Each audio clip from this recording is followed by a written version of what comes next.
Okay, we will call to order the Oak Island Town Council regular meeting of July 14th, 2015. The council will enter into its invocation led by Councilor Loman Scott, and then we will recite the Pledge of Allegiance. Heavenly Father, we come to you tonight to thank you for this wonderful place we call Oak Island. And this is the type of place that so many people just dream about living, and we're actually living the dream. We want you to watch over our council tonight and guide us in our deliberations. Please bless the sick, those without hope, and may they feel your loving hands. We ask in your name, amen. Amen. Pledge allegiance to the flag of the United States of America and to the republic for which it stands, one nation, under God, indivisible, with liberty and justice for all. Thank you, Councilor Scott. Yes, ma'am. We have no public hearings tonight, so next is council reports. Councilor Weinkoff, please. Yes, ma'am, Madam Mayor. I'd like to say thank you to Parks and Rec for another great job at Beach Day. It was packed, and as usual, they did a wonderful job hosting everything. And then I'd also like to thank the people in town of Oak Island for the turnout for the wall coming through town. There was a large turnout, and you wonder why people say Oak Island's so special. It's because of the people. And then I got to say thank you to Bob Racine with the Warrior Ride, Gary Anderson with the Patriot Guard for making this happen in the town of Oak Island, because this was a spectacular event to come here. And I'd just like to say thank you to everybody that made it happen. Councilor Painter. Thank you, Madam Mayor. Rather than adding an agenda item, I just wanted to update you through my council report on the Brunswick Beaches Consortium meeting that was on June 18th, at which we discussed how the group would move forward, and all members of the Brunswick Beaches Consortium were present except for Bald Head Island. The vote was to continue, but not to continue with an agreement, to continue without an agreement, and the name was changed to the Brunswick Shoreline Protection. I said that wrong, to Brunswick Shoreline Protection. Not an alliance, not a group, just Brunswick Shoreline Protection. So everybody did see a value in continuing to work together, and so that's how we are proceeding. Thank you, Councilman. Councilman Medlin, please. Just a brief thank you to our EMS personnel, our police, and our fire department. We've had some really difficult times since our last meeting, and they've handled themselves in a very professional way, and I just wanted you guys to know we appreciate it. We appreciate what you do. Yeah, ditto what Jim said. I really do appreciate you guys, and also appreciate the hard work you did on the fireworks. It really made a huge difference this year. No further report. I will try to keep mine. Only thing I'm going to say about all the sharks, around Oak Island, if you're an elected official or member of management since June 14th, your life has been turned upside down. The little girl that was bitten, she was bitten very badly on her left thigh. She had her last surgery this past week. She has been in the NC Children's Hospital in Chapel Hill, and she has been transferred to Levine Children's Hospital in Charlotte to complete an inpatient rehabilitation program. They're just at the point of getting her to where that leg is strong enough for her to walk again, and they've got some rehab people that are teaching her how to do stuff with one hand, like tie her shoes. The Vietnam Wall, of all the events that I've ever gone to, Bob asked me to speak at it. I had a harder time at that one than I've ever had. The emotions that were running that day just were intense.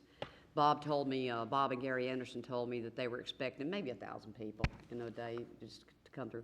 There were over 5,000 people per day that came through and viewed that wall and left flowers and cards and did little pencil drawings of their their friends and families that they lost in the Vietnam War. We've been named among the top 15 beaches in the entire United States as the 15 best beach towns for partying. Now, thank goodness, they do qualify. That we didn't just make this list because of its stellar views and clean sand. With 65 public beach access points, it is one of the most welcoming beach towns in the country. Oak Island allows eating and drinking on the beach, and it's home to 8 parks. Thank you, Rebecca. Sure to suit everyone's preference, whether you're looking for fishing, barbecuing, or recreational sports. They never mention spring break. Thank you. TripAdvisor, an online place that you can go to look for places to go on vacations and so forth, has named Oak Island among the top 30 locations it's the reviews that the people that have been where they've been and they've used TripAdvisor. We're among the top 30 of best places to go for families, dogs, and seniors. So we keep getting all this free advertising. I brought some pictures. I'll put them over on the table in a little bit. Let's all work as hard as we can. We should have begun May 1st, but keep it up through October 31st, dark skies at night. I don't know how many people realize that when sea turtles boil, they go toward the first light source they can find. So we try to encourage everyone to keep their lights that are oceanfront on the homes, all of them, keep them turned off. So the turtles, when they boil, and we had our first nest boil this week. I'm not sure, I hadn't had a report on it. Yes, yeah, first nest boiled this week. The Oak Island Town Council and former manager Steve Foster, current manager Tim Holloman, and finance director David Hatton have worked since last fall, working with Wells Fargo on potentially issuing a 2015 bond series to pre-fund our 2009 bond series. We had the meeting about it. We had the public comments, public hearing. On the 18th of June, yes, the bonds were issued. We just signed the documents this week to close on the bonds tomorrow. Yeah. End result, with the issuance of this bond, we kept the same term as the current 2009 series bonds, but over the life of that debt, your council approved these, and we will save $5.42 million on debt service on just that one bond series. Kudos to council for looking at that so much in depth. Kudos to Tim and to Steve and to David for working so hard with Wells Fargo to make that happen. $5.42 million. I met with the RTAC committee last Friday. There's one thing I would like to make a note for everybody. We are asking the DOT for a US 74 corridor study to complete I-74 going from Charlotte into Wilmington.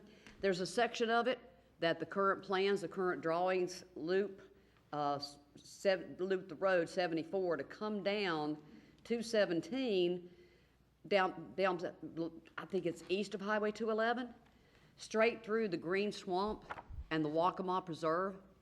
So we've been fighting this for 5 years. The Ocean Conservancy, the Nature Conservancy, international group has been fighting it.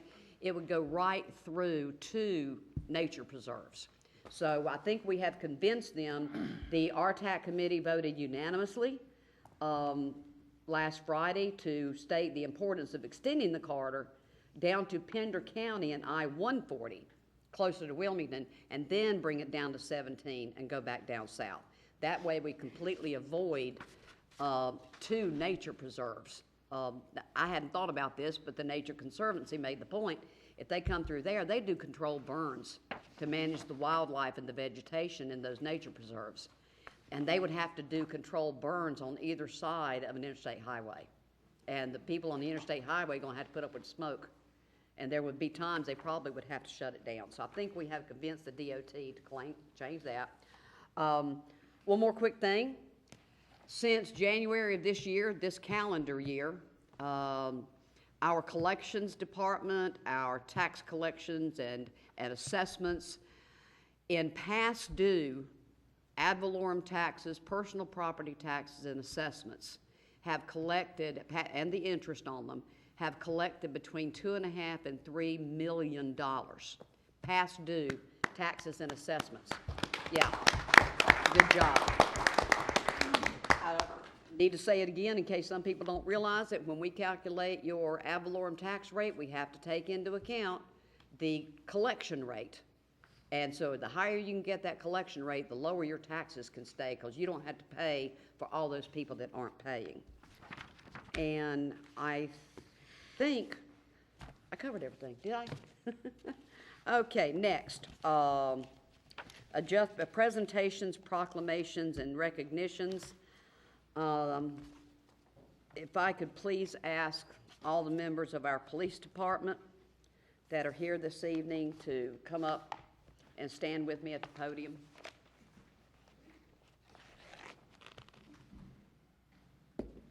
Fire department too.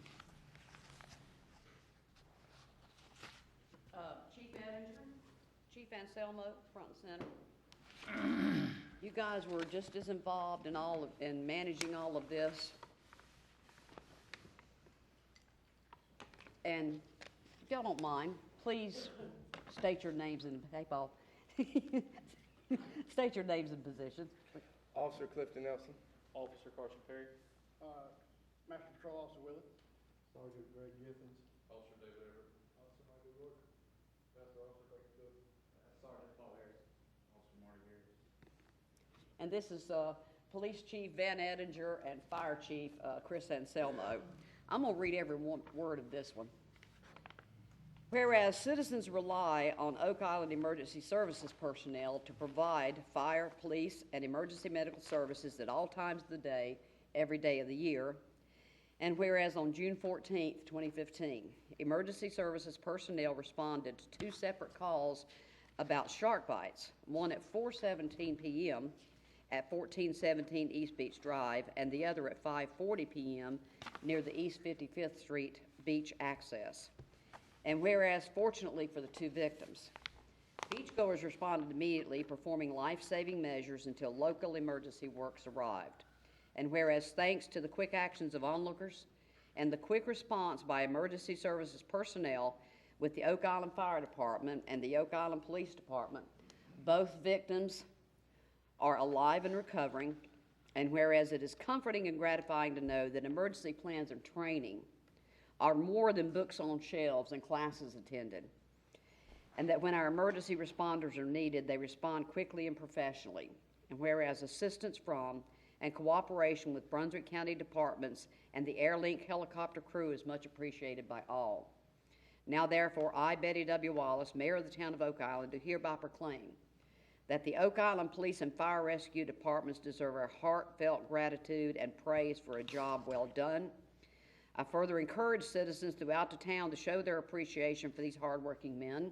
Chief Chris Anselmo, firefighter EMT paramedic Captain Jack Baker, firefighter EMT paramedic Peter Joyce, firefighter EMT Jerry Kolowich with the Oak Island Fire Department, and Sergeant Greg Givens, Sergeant Paul Harris, Master Police Officer Frankie Cook, Master Police Officer Charles Willits, Officer David Everett, Officer Clifton Nelson, Officer Mike York, Officer Marty Garris, and Officer Carson Perry with the Oak Island Police Department this, the 14th day of July, 2015. Guys, they owe their lives to you.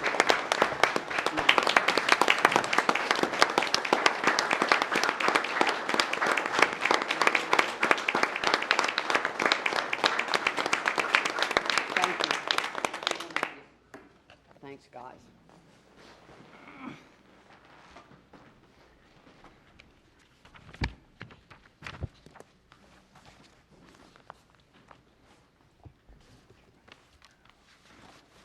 And I also appreciate our management giving these guys access if they wanted to, just to talk, counseling, whatever. They face trauma quite a bit. But when you see a 12-year-old girl with a large chunk of her leg bitten off and her hand bitten off, I mean, this is what, and then you go up and you see a 16-year-old boy with his arm, left arm completely gone. Chief Anselmo, Chief Edinger, there's no way that we can relate our admiration for how well all of your personnel performed that day. You saved the lives of those 2 kids. Okay, next is a proclamation designating July as Parks and Recreation Month in the town of Oak Island. And if you don't mind, I'll read the top to a couple of paragraphs and read the next one. Whereas Parks and Recreation programs are an integral part of communities throughout this country, including the town of Oak Island. And whereas our Parks and Recreation are vitally important to establishing and maintaining the quality of life in our communities, ensuring the health of all citizens, and contributing to the economic and environmental well-being of the community and region. And whereas Parks and Recreation programs build healthy, active communities that aid in the prevention of chronic disease, provide therapeutic recreation services for those who are mentally or physically disabled, and also improve the mental and emotional health of all citizens. And whereas Parks and Recreation programs increase a community's economic prosperity through increased property values, expansion of the local tax base, increased tourism, the attraction and retention of businesses, and crime reduction. Whereas the U.S. House of Representatives has designated July as Parks and Recreation Month, whereas the town of Oak Island recognizes the benefits derived from parks and recreation resources. Now therefore, I, Betty W. Wallace, do hereby proclaim that July is designated as Park and Recreation Month in the town of Oak Island. This is the 14th day of July. Thank you, Rebecca, and all of your staff. All the fantastic beach days, and we get named as one of the best partying towns because of your park facility. Next is adjustment and approval of the agenda. With council consensus, the manager and the attorney and I have spoken to some of the representatives of the county manager and the county attorney. There were 2 minor amendments to the animal control memorandum of understanding. Mr. Eads, would you like to go over those 2 minor changes, and then after he does, I'd like to add those to the consent agenda? Yeah. So If you recall, the one change was a clerical error. It was the wrong paragraph number. And the other change related to our requesting that the county insert an indemnification provision. I did that with the county attorney, and their response was they didn't feel like one was needed because the language of the agreement as written clearly designates their employee as being their employee, and they would control his or her hours. And as long as that's followed, then we would be insulated from liability. So what we're requesting, since the approval last time was contingent upon the insertion of that clause, and that clause is not going to be inserted, we're requesting you approve it with the one clerical amendment, with the understanding that we need to follow the contract as written, that the county needs to be directing that employee's hours and whereabouts and things like that. And I would recommend that, provided that we follow the language of the contract, that we, the council approve that. And I'd like to add that to the consent agenda. Anybody else have any adjustments or amendments? Madam Mayor, can we just remove item number 9 for discussion and put it under items removed? Sure. Move consent agenda item number 9 to items removed from the consent agenda. Any other adjustments, please? If not, Chair will entertain a motion to approve the agenda, please. Madam Mayor, I move to approve the agenda as amended. Thank you. Do I have a second? Second by Councilor Kaiser. All in favor, please. And it is unanimous. Next is public comments.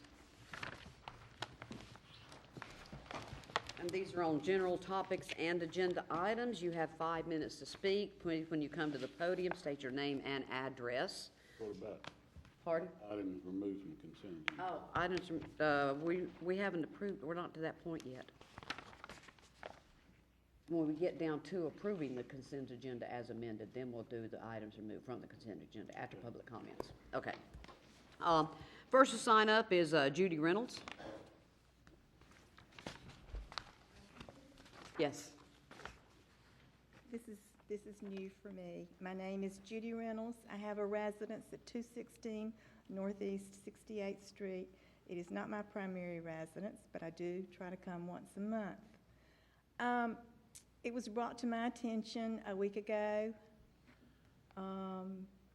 Monday, couldn't find and confirmed on Friday, that there is no minimum housing ordinance for this town. Meaning that you can have a neighbor, any of you can have a neighbor. It doesn't matter what neighborhood you live in that does not have running water or sewer or electricity because of non-payment. There's nothing they can do about that. I had an instance, I was called a week ago Saturday and told that someone was getting water from my place. And it made me really, really angry, and I don't want to deny anybody a drink of water. But what made me really, really mad was I purposely drained my pipes, I drained my water heater because it's old, and I do not want a leak to occur when I'm not there, and then go and find maybe my furnace, which is in the closet with the water heater, and all of that sitting on the ground. I don't want that, so I was not happy. And I know this household had been stealing electricity. There's a report on that. I go run an errand Monday morning. I come back, and I have boards under my outside spigot. There's splashes of water there, and on my electrical box outside, there is a cell phone charging on my electricity. So we do have a great police department. Every time I've ever called them, they have been quick to respond. They're absolutely fabulous. They do a good job. They're all nice and courteous. Anyhow, a report was filled out, and I can press charges. I said, I'd rather do something else. And he said, you need to call code enforcement. So that's when I find out there is no minimum housing ordinance in place requiring this. So it is a moral issue, and it is a health issue for everybody. I understand they've not had water since April. I haven't got into the electricity yet. That's a long time to be without water. I had noticed one time I went in that my faucet in the kitchen was dripping. I thought, well, you know, that's really weird. I have my water cut off and drained the lines. Why is this dripping?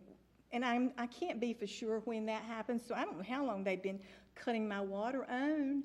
And, you know, they were seen getting a jug of water. That's not a whole lot of water. But the thing is, if they had, you know, my water heater had leaked and messed up my floor, that would have been thousands of dollars to repair that. So I'm here tonight to ask you all, and I understand from my hometown man that I've talked to who's over this stuff at home, that something could be passed tonight, an ordinance concerning that could be passed tonight, and it could be dealt with. I understand the health department can't do anything because we have no ordinance here for that. And I'm sure there's probably never been a case where you needed anything like that in place. But you need it. So that's why I am here, is to ask that you get that in place to protect the people of Oak Island that own property here. Thank you, Ms. Reynolds. Thank you. And I'm sorry, I forgot to say, Madam Mayor. Oh, no, no. Council members. We're not that formal here. No, call me Betty. I do believe, Ms. Reynolds, and Steve, you can confirm this, and Tim, we are currently in the process of developing a comprehensive land use plan and unified development ordinance, and issues such as that are going to be clarified and included. Correct, Tim? Yes, ma'am, we can do that. Minimum housing is a separate ordinance from UDO, but we can make sure we address that.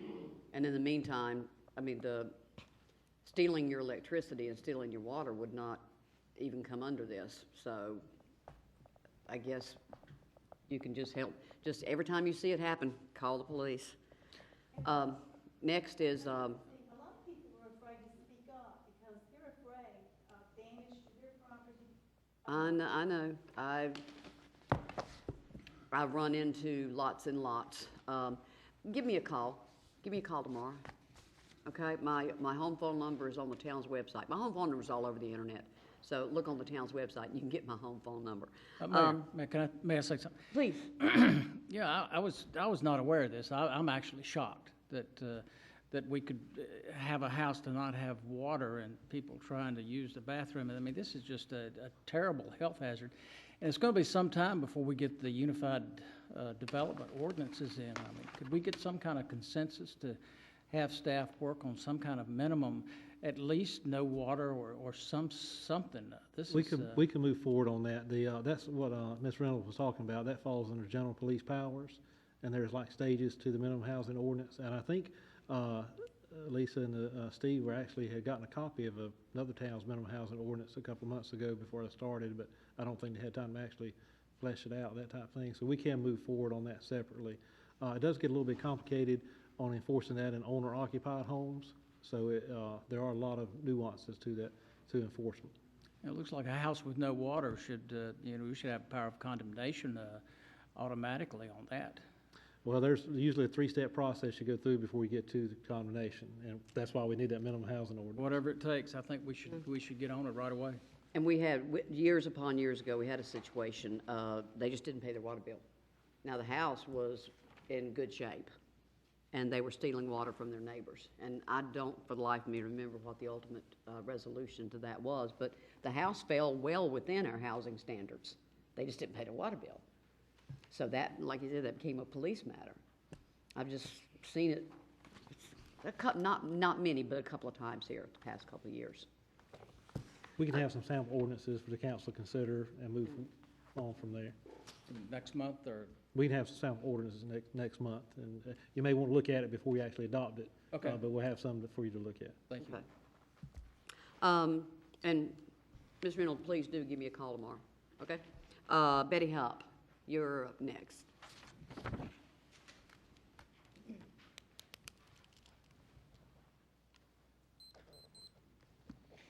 My name is Betty Hupp. I live at 7916 East Yacht Drive. And I think part of what I want to speak about tonight has already occurred. Thank you, Jeff. I'm asking that consent agenda number 9 be removed from the consent agenda, and then that you as a council deny the interest debt that they've asked to be forgiven. These is from 2 lots that have been purchased through foreclosure. Anytime property is purchased through foreclosure, citizens take the responsibility to do the due diligence because banks are notorious for sloppy record keeping. You all were elected to preserve our town and its finances, and this is one of the hard choices that you have to make.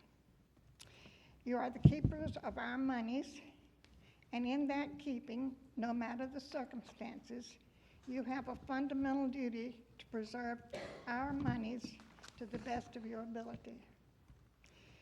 There in the past has been an inclination to give our monies away. And over several years, back some years ago, at the drop of a hat and for ridiculous reasons, such as water bills. All types of debts were forgiven, and now we're having to collect whatever we can because of the attitude in town government, not yours, theirs. It must stop, and tonight you can make a statement to all that if we owe the town, we must pay. Please don't set a precedence. Thank you. Thank you, Ms. Hupp. Next is Steve Foster.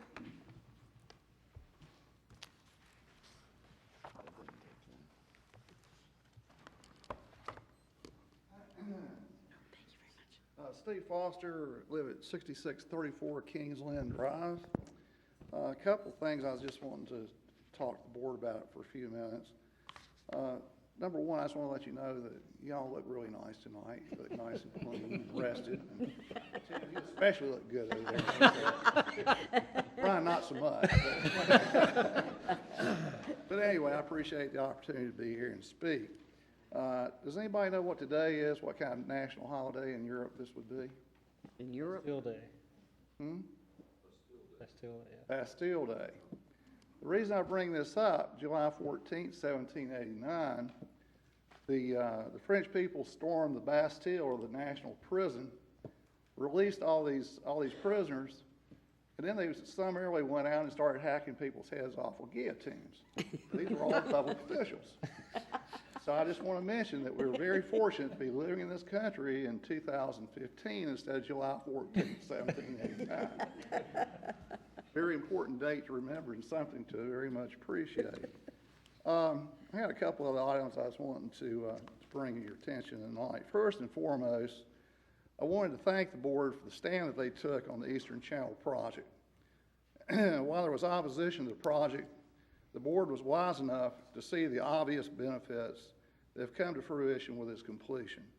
Millions of dollars worth of real estate has been saved, resulting in continued property taxes and accommodation taxes that will continue to flow in for year over year. Hundreds of visitors and residents have found a dry place that they can lay their beach blankets, play volleyball, without fear of having everything they have washed away as a result of the water going over the beach. There are also there are the most boats using the Eastern Channel for passages I've seen in 30 plus years that I've lived there. The flow of water is at its best in 30 years and benefiting both clamming and oystering. There are more turtle nests on the beach this year than I've ever seen in the past. It was a very, very successful project, y'all, and thank y'all for your help on that. Secondly, I want to take time to thank all the volunteers that gave unselfishly of their time to plant over 15,000 sea oats and to help curb the ongoing erosion the town is suffering every day. Special thanks go out to Skip Cox and George Napier for organizing the effort. Many thanks, Skip and George. Thirdly, I'd like to endorse, and I'm not sure if this is going to be on tonight's agenda, but I think it might be, I'm not sure, endorse the idea of a shoreline management committee. In order for the town to focus on shoreline management issues, i.e. sand sources, working with our consultants, making recommendations on the way to finance renourishment efforts, and other shoreline issues. This is very important, needs to be considered by the board as soon as possible, and given the condition of some of the stretches of our shoreline, needs to be done sooner rather than later. Ladies and gentlemen, the issue of beach erosion is the town of Oak Island's #1 problem, as you know. And a committee of this type will go a long way on our efforts regarding our beach. Every property owner on this island, property values depends on the condition of that beach. If it's littered with washed out concrete, rebar, old septic tanks, due to erosion, property values for everybody, not just on the ocean front, will drop like a rock. The final responsibility of caring for our beach rests with the town. The federal government has washed its hands of the responsibility, and state and county dollars are increasingly becoming hard to come by. It's in the town, in the end, the town will have to fund this expensive effort of nourishment. God gave us this gift, and we need to reciprocate with its greatest care. And thank you for your time and consideration of my comments. I think you guys are doing a wonderful job, especially Tim. Thanks, Steve. And don't be giving the public any ideas, okay? Next is Mary Brewer.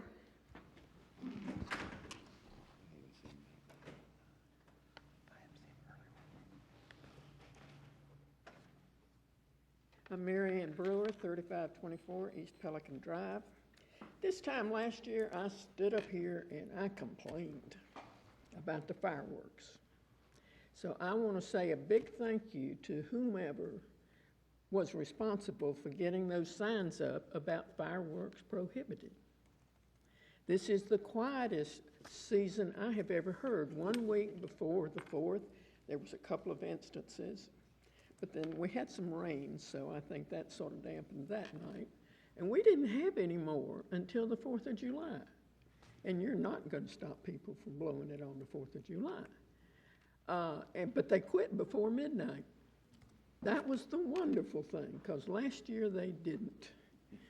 Also, I didn't get upset about Sunday night because I figured they were celebrating the victory of the U.S. women's soccer team. I want to thank you, any and all who were responsible for getting those signs up. Thank you, Mary. And I would like to note the Chief Edinger, they had their officers out there. They wrote, I think, 26 citations. Yeah, for fireworks. And as an example of why we prohibit them, there were 3 brush fires. One at the eastern end, one at the western end, one at the middle of town, because of people shooting off fireworks too close to structures and vegetation. Mark Pompey? Is that how you pronounce it? That's right. Very good. My name is Mark Pompey. I am the owner of Oak Island Butcher at 5414 East Oak Island Drive. And the reason I'm here tonight is we're a small meat company, and this year we opened up a produce stand in front of our store. And we've had some issues with people trying to use my property to sell. We had another gentleman set up a produce stand in front of my store, okay? So it took me a couple days to get him removed, and the only thing he did was move next door, and he's right up against the road, okay? So we have this right away, you gotta be 35 feet back, and the town, we've called several times. I've talked to Mr. Kaiser here several times, and I do appreciate the time that she spent with me on this. So the town comes and tells him, hey, you got to move. He packs his stuff up. You guys take off. 15 minutes later, he's back. Okay? So I have to just keep calling and calling and calling. Okay? This gentleman has no permits, and they say he doesn't have to have permits because he's a farmer. So I was told by the town that he says he's a farmer, but nobody checks on it. So we just take your word for it, okay? So I'm a farmer too. I have a tomato plant in my backyard, and I guess that makes me a farmer. I don't have to abide by the rules either. So now the gentleman sets up across the street from me, okay? So he's right up against the road. So I call Danny again. They send somebody out, and they tell him he's got to move back, okay? He has this beautiful display out in the front. He's got his cantaloupes and watermelons, okay? They tell him, you're not allowed to have this stuff. Take it back, okay? And he does, okay? The next day, it's all back again, okay? Because he knows he's going to get away with it, all right? You tell him to move. As soon as you guys leave, he puts everything back, okay? So on the days where he's in compliance, my store does real well. And as soon as he goes back out in front, I get killed. So one day I do $500 in produce, okay, because he's in compliant. The next day, guess what I'm doing? I'm throwing all my produce out because I didn't sell any of it and it's getting old, okay? Because he knows how to break the rules here at Oak Island, okay? And he knows that nobody's going to do anything about it, okay? 4th of July, right out there at the road after they told him he wasn't allowed to be there, okay? And the reason I'm here is, you know, I've paid for all my permits here in Brunswick County, Oak Island, the state of North Carolina. I paid, I think, $14,000 last year in sales tax, okay? He pays nothing. He just takes all of this cash, and there's not a dime of this that even comes back into Brunswick County, okay? He has no insurance. So he's sitting over on my lot, people are parking in my lot. If anybody trips going over to his stand, they're gonna file a claim against me, okay? It's very difficult for me to compete when I'm paying my fair share, and this guy can go anywhere he wants and pay nothing. He has no permits, no insurance, pays no taxes. I wish I could do that, okay? So what I'm asking the town to do is to come up with something that takes these violators and does something about it, okay? So when they told him to go here, I'm just gonna go across the street over here. And then they tell him to move over here, he goes over here, okay? And that's all he's doing is running, okay? And in the meantime, he's making a fortune on our dime. Okay, I mean, I'm not very good with the law in you know, cities and states and stuff like that, but I believe there's something that could be done about this. Okay, thank you. Thank you, Mr. Pompey. Mr. Holloman, Mr. Eads, at some point before the August meeting, I was going to ask you if we could add to our ordinances about these street lighting. Everybody loves our produce vendors. I love my summer tomatoes, and yeah, buy from you too. Some sort of provision that if they violate our ordinances more than twice, they're banned from setting up on the island. Well, Mayor, That way, we could get the ones that aren't complying or working around our ordinances and intentionally violating them. They wouldn't be able to be here anymore. Mayor, I think part of that discussion is gonna take place tonight, so we may can Okay. add that to some of the changes All we're right. gonna talk about tonight. Good, okay. That's all who have signed up to speak during general comments. Malcolm?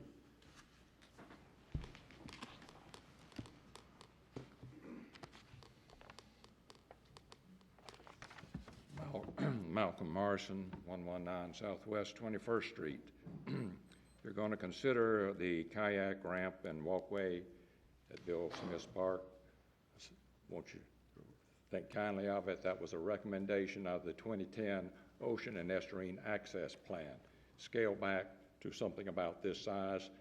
They don't have an access over there for kayaks. When we did the kayak fishing course, we had to go to the county to get in the water, and we walked across the sand and pushed in, so it's needed. I know priorities on money and spending things, but there's a grant, I think, being eyed for that, so support that if you can, please. Another item that came in some research I was doing is Brunswick County has done a retail market research and strategic plan overview.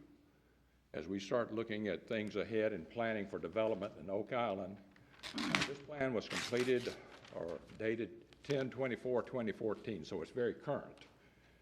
They're looking at kind of regional shopping centers. Where should it be placed in Brunswick County?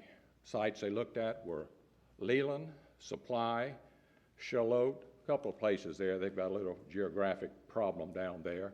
And they said if these don't work out, then they mentioned Midway Commons as a second smaller shopping center. Well, we'll have the infrastructure in there when 211 gets widened for this shopping center. It's already going to be anchored by Lowe's, at which most shopping centers are anchored by a grocery store. And so there's room there for it. There'll be infrastructure there for it. And it's on a main access corridor coming into town. And you have to look around and see where can you have growth? Where's the infrastructure already in place that can absorb things? Hotels could be out there. There's one on 211 now, maybe another or two more. But that's, shouldn't have any height restrictions out there in areas like that. So I ask that you support that, and I'll stop right there. Thank you. Thank you, Malcolm. Is there anyone else wish to speak, please? If not, next is approval of the consent agenda as amended, please. Madam Mayor, I move to approve the consent agenda as amended. We have a motion, do I have a second? Counselor Kaiser, second. All those in favor, please. And it is unanimous. Next is items removed from the consent agenda. Counselor Weinkoff? Yes, Madam Mayor. Can we have a brief description of the lots or the houses that are asking for this? And a couple questions I have was, did they have title insurance? And if so, why haven't they filed the title insurance for this interest rate? And the thing is, I learned and researched a little bit that one of the owners has two houses. And they bought one in 2011, they bought one in late 2014. My question is, if they knew they had sewer assessments on the second one, why'd they wait all to June to want their interest? That's the kind of questions I have. And I don't know why we'd refund them. And is the town at fault of this, or was this the fault of their attorney? And Y'all step up. To the best of my investigation, the first property that you're talking about, the Mayer property, the assessment was pending at the time of their close on the property. To answer your question, he did not provide me a copy of his HUD or settlement statement. Therefore, I'm not sure if he purchased title insurance or not. I did request that he go back to his attorney. I did request that he send me a copy of the HUD foreclosure or statement. With the assessment being pending at the time, we could not have collected any money anyway. I didn't go so far as, and could possibly do that, I thought about that this afternoon, to find out where the confirmation was mailed. It was likely, and I'm 99.9% sure of that, it was mailed to the lender who had foreclosed on the property. The confirmation to tell them that it had been approved for Oak Island to assess this assessment. That was the first piece that was mailed incorrectly. The second piece that would have been mailed incorrectly is the original billing, which took place, it was in 2012 or 11, I believe, March of 2011 is when that assessment was billed. So we've got a timing issue here.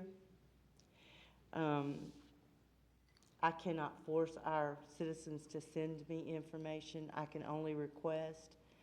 I am the no person here. Mr. Holloman even contacted so that we could be complete in our understanding of what our authority was on this matter. We contacted Chris McLaughlin with the School of Government. Mr. McLaughlin told us that this has to come to council. So this is a decision that all I can do is present you with the facts that Mr. Mayor presented to me. Now, the second issue is, and yes, he did purchase property. I think it's closer than the 14 time. That was brought to my attention today, and I did look at it, and he did make payments on the sewer assessment. But remember, I said this was in the pending state, couldn't be collected at close. So therefore, to say that he knew this was done, I can only hope that the attorney would have told him and feel confident that he may have told him if he went to closing. You know, there's a lot of closings that are done that the citizen doesn't even go, the property buyer doesn't even go to the closing. So, the second situation is completely different. It's similar in the billing time frame, and I don't think it was pending at the time. But the issue is, it was a foreclosure. The notification of the assessment went to the wrong person or the wrong entity. The first bill went to the wrong entity, to the best of my knowledge and to the best of that I could research, because we don't have an audit trail in our current system. That's going to be changing very soon, hopefully. And we will have this audit trail so that I can answer your questions more completely and say, yes, Linda Harris changed this address and this property owner X date. We don't have that capability at this time. So as I'm telling you all of this, I'm constructing it as best I can from the little bits of information that I've got. The second case, the matter here was the attorney's been disbarred. Won't use any names here, but he was disbarred. So is there a matter of the money was collected?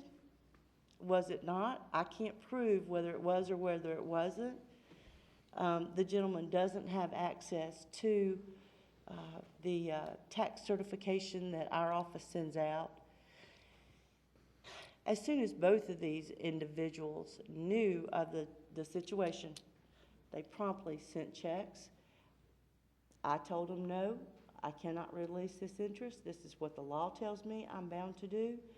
Both of them wanted to appeal to our town council. That is how this all came about. These are very, very, very ticked off citizens. The words used against this town, I certainly couldn't use here.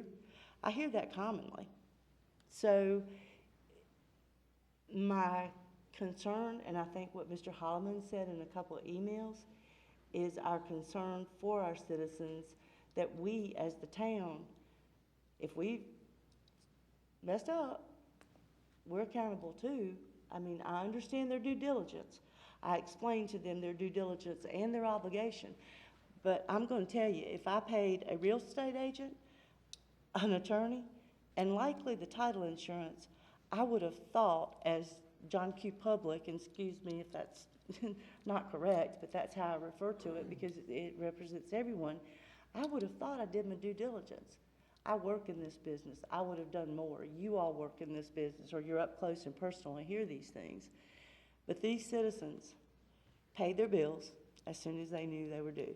I mean, as soon as they got a bill from the town of Oak Island, because my staff has been comparing, and you know the issues with our systems. I've got no bone in this fight. I just wanted you to understand that it is a customer service issue to recognize. I understand the opponent of this. I understand their positions. So, Any other questions from the council members, please? I have one question. Linda, where, this information, where is it located, and was it available to anybody to be able to find this information that the money was owed? on our assessment system, yes, sir. That's the only place that you can find it. It's not on, we don't have it on the town website. Well, I Our understand, taxes aren't even. But I'm on- saying, was it there, or was it something that was left off where it couldn't have been found, or what? I don't No, understand. when a tax certification's done, when an attorney's doing a closing, their folks will send over to our office a tax certification saying, have the taxes been paid for X number of years? If we have delinquent taxes, we list each year the amount due. And to the best of my knowledge, because this was pending, a pending assessment hadn't actually been confirmed and billed at that point, at his closing, then it would have been written, should have been written, I can't reconstruct the past, but it should have been written that there's a pending assessment. In that case, the attorney should have gone forth and explained to his client, which he likely did, I can't say that he did or didn't, but would likely have to explain to his client, the town of Oak Island has this issue with this assessment. It will be billed. You can look for a bill for $4,200 from the town of Oak Island. So that's how it should have happened. Now, did it happen that way? I can't say that. Okay. I'm still not clear. I thought the assessment was paid, and this was just interest that was owed. Is that Yeah, right? Yes, sir, the assessment was paid. Both the assessments Okay. were paid within a month of each other. Once the citizen knew, the property owner knew, had gotten a bill from us or a notice from us, he paid it. And this is the interest. You're paying approximately $1,000. We're almost 5 years into those paid assessments. So if you've not made a payment at all, you're paying $19.25 per month on a $4,200 balance, which is accumulated up to almost $5,000 and change at this point in the assessment. They paid the interest, they paid the principal, the $4,200 principal, and request that I bring it to council for consideration, because they both stated unwaveringly Okay. they would have paid these had they have been aware of the amounts due. Okay. I'll try one more time, then I'm gonna quit. Okay. Is it anywhere in these documents that said you owe $4,200 plus this amount of interest? Yes, sir, that's the notice that goes out. When we send out any kind of notification, and we did send out foreclosure pending letters on a lot of our files, we also get calls from lenders who want to know, is there tax due, is there an assessment due? Yes, it's a $4,200 assessment, the current balance is $5,200, good through July 15th. We do send that documentation out. They do know the principal balance and the interest. They have paid the principal balance of both of these assessments. Did that, I'm sorry if I'm missing something. Well, now I'm confused. Yeah, I'm sorry. I'm trying really hard. I'm trying really hard to explain. I'm not sure. I know you are. I know you are. Maybe, Carol, maybe you can. Mr. Scott, are you asking when they got notice that interest was accruing? Or did they get notice? Yes. Okay. Yes. Because and I don't know anything about this, but it sounds to me like you're saying the property owners are saying, we got a bill in the mail, and it had the principal amount and the interest on it, and as soon as we got that, we paid the principal amount and are appealing the interest. They called me. They did this. This is correct. The billing states, or a delinquent letter would state, you got a principal balance and an interest balance and the total balance due. It breaks it out for you. So where was the mistake made, or was there a mistake made on the town's behalf?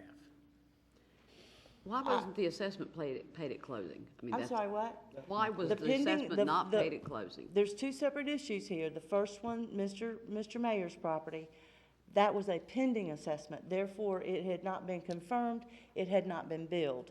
The timing When of you say a the, pending assessment, is this one of those parcels that was recently broken out and? No, the- ma'am. The council had to No, approve the ma'am. assessment roll? no, no, this was back in 2011 or 2010. These notices were sent out, that the confirmation was going to, that council had confirmed that the project was complete, we're gonna do the billing. This was back in 2011. So this The particular timing property of is the- before the assessment roll was That formally is confirmed correct. by the council? That is correct. Okay, Yes, ma'am. Yes, ma'am. I'm sorry I didn't put it that way. okay. Linda, I'm just trying to help me understand what's really happened here. Now, it's getting more confusing, and it isn't your fault. Thank you. When a closing's taking place, the closing attorney sends a tax certification form to us, To our office, yes, sir. to our office, to determine if there are taxes due on the property that haven't been paid. Yes, sir. But this is not a tax. It's tax and assessments, anything So that it's is asked for owed on that assessments too? parcel.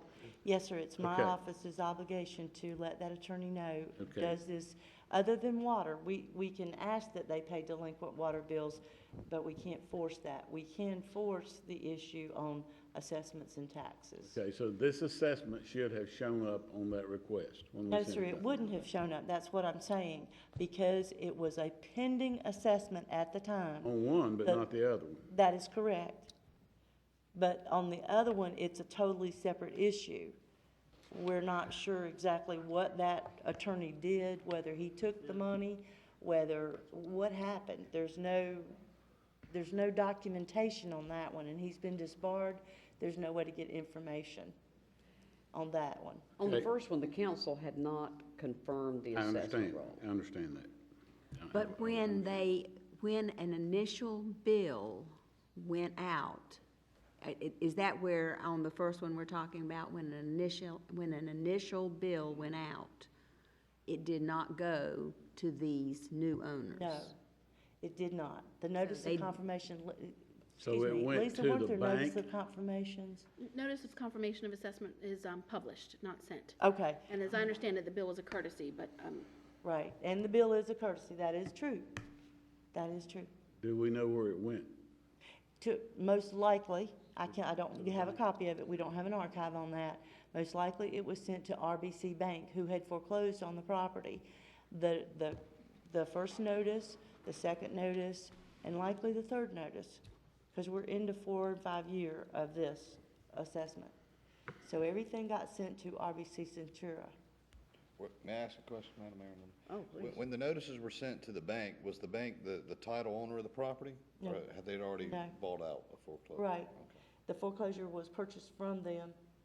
Okay. It's highly uncommon that the foreclosure banks, the lenders even put the properties in their name. They do a substitute trustee and leave it in my name until the foreclosure happens. But this one happened to have occurred that it was in RBC's name. So when we were sending it to the bank, it had already been bought from them? Yes. And they did not refinance it. It was financed with another. This may not have been an error on staff's part or anything if they had not notified staff of the address change and all that sort of thing on the assessment billing. Maybe Now, that really confused me right there. yeah. Can I get a consensus on who understands this and who doesn't? All right. I feel like I'm by myself here. The council in areas approved, or sent out notices to the property owners of the assessment that was going to be levied in 180 days. Okay? This property laid in this area, and the council had approved that area, they had stated that area to send out these notices that they had 180 days to connect to the system, and they would be billed the assessment. In the meantime, before the council formally approved that assessment roll, this property changed hands. So when it changed hands, the council had approved it to produce the preliminary assessment roll, but it had not been approved. So the new buyer didn't know that assessment was coming in 30, 60, 90 days. Property changed hands. After it changed hands, the council approved that assessment roll. But since they had already sent out the notifications, this new buyer did not get the notice that the assessment was due. The closing took place in the interim, so they didn't get notice that it was going to be due in X number of days. And then they didn't get the notice because the notices of the invoices went to the RBC Bank instead of coming to the new property owner. Not only did they not know it was going to be approved, but they didn't get the bills. As soon as they got the bills, they paid it promptly. And so they were asking, since we had no idea, nobody ever notified us. And when in real life, the RBC Bank should have been the ones paying the interest. In real life, yeah. True. That is very true. So now, because they didn't pay the interest for whatever reason, yeah, they should have. Because they didn't pay the interest for whatever reason, we're gonna say these people have to pay it. When I don't feel like these people owe it. RBC probably sold it to them as is. I'm not sure exactly how that contract went, but normally the assessments that I've always handled are you buy it, the property in its liens. That's how it is. But you also have to look at the fact is this closed on January 12th of 2011. Property is billed taxes are billed. This assessment was set up in the same name as the taxes as they were January 1 of 2011. This property closed January 12th, as far as I can tell. The actual bill went out to RBC in March when the town of Oak Island put them on the billing system. It went to RBC. Lisa just said that would have been advertised. The approval or the confirmation would have been advertised. It would have been advertised in RBC's name. So basically what I just said is true. RBC is the one that owned the interest, that owed the interest. RBC. They owned the property at the time the bill was sent out. No. The property ownership had changed as of March. As of January 1, January 12. The new owners bought it. March of 2011 is when the assessment bill was sent. Okay, who was the interest bill sent to? It was sent to RBC. There's no interest on it at the beginning, Mr. Medlin. About the original assessment bill that there's $4,200. Talking about the interest bill. The bill that the Bank, was it not? Yes, sir. RBC would have been sent the notices, the first notice, the second notice, probably the third notice. I can't prove that. Or the interest due. No, for the original amount. The interest accumulates every year when it's not paid. Okay, And it for the shows original amount, but the interest was accruing. Yes, sir. But the interest was on them, it wasn't on the new purchaser. No, sir. No. It was a pending assessment. If it's a pending assessment, it can't be collected at the time of closing. Linda, one other It's thing. actually billed, we can't collect anything. With all the foreclosures, there's been like hundreds. Yes, sir. Are we gonna be running into this like all the time, or what do you think is gonna be the situation? Because, Brian, help me, I understand, it was my understanding when banks foreclosed on properties, they don't pay the assessments and typically. They don't pay them, is that what you're saying? No. No. The assessment runs with the land. Right, exactly. So the banks, they don't do it anyway. Right. That could be part of the negotiation. That can be though, right? negotiated. Right. The buyer can say, well, I'll buy it, but you're gonna have to pay these assessments, but generally, the banks factor that in the price, so yes, you're right. So, do you think is this gonna be a constant thing we're gonna run into, or? No, sir. You don't No, think so? sir. No, sir. I stand before you being here a year and 2 or 3 months, and I've not come before you asking to do this. And believe me, we deal with a lot of foreclosed properties down here. Our issues most of the time are the delinquent water bills that we can't collect. It's not the sewer assessments and things like that. If we've got leverage, if I have leverage, when I talk with someone, I generally tell them, this is a lien, you can do what you need to do. I tell them in the kindest, gentlest way, we own that, we can do things to collect this money. Please don't put us in that position to force collect this money. Generally, these folks will pay. They understand and they pay. When these people, these two people, have told me no, I have to come to you because I'm not the final word, and they don't have the option to talk to Mr. Holloman. What would be your recommendation? Because of the timing, because I understand the system, because we do have some culpability in this, I would say in this instance, release this interest. These people paid promptly. And our culpability is exactly where? Our culpability is, it's a courtesy. Yes, it's a courtesy. I don't have to send you a tax bill. How are you going to know what you owe on your taxes? The Machinery Act tells me I don't have to send you a tax bill.